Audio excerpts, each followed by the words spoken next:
So an interesting thought, and this is more like a distraction. Now, excuse me if I'm huffing and puffing. I'm walking up and down this hill trying to fix a water pump for a tennis court, or at least to get a valve to shut off.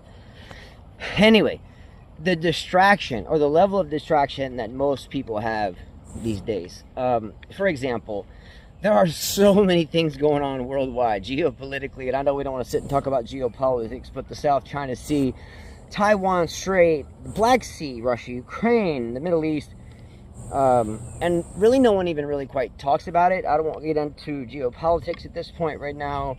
The division between so many different people here within this same very country, and no longer is it just racially segregated. It's ideology separated, or red and blue separated, or this ism or that ism separated. And unfortunately, the kids are being grown into this distraction. So the kids are handed devices, cell phones, tablets, smartphones, video games, which is saturated with just shit ads, just absolutely shit ads. And what do our kids do? You know, they're just like the sponge, the tabula rasa, the blank slate psychologically when we're kind of in a cognitive vulnerability stage, per se.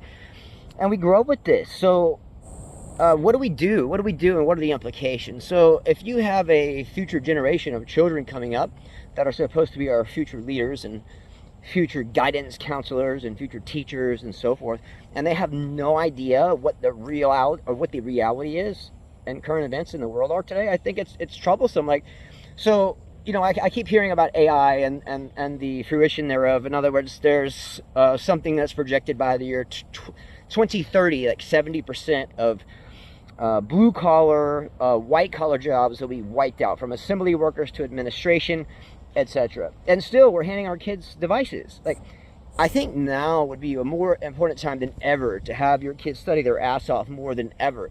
Because if there's just going to be a few that make it through to supervise the AI bots, like, you better be one special one. So I don't think there's any better way to be that one special one than to study, practice, be humble. Okay? Never say anything about race, religion, ethnicity, even sports in some areas. You know, I live in Alabama, and you're an Alabama fan. If you say that, like, I'm an Alabama fan in front of the Auburn fan, man, they might tear your head off. So I think there's never more of an important time to be kind, because everyone human being is fighting a tough battle. And furthermore, it's so expensive to get by these days that someone that's doing okay may totally not empathize with a person that's working 3 jobs, 15 hours a day, and puts everything into their life simply just to get by. So, solve this. Don't give your kids screens, because they're just so distracted and they have no idea about the true reality of marriage, love, relationships, and life.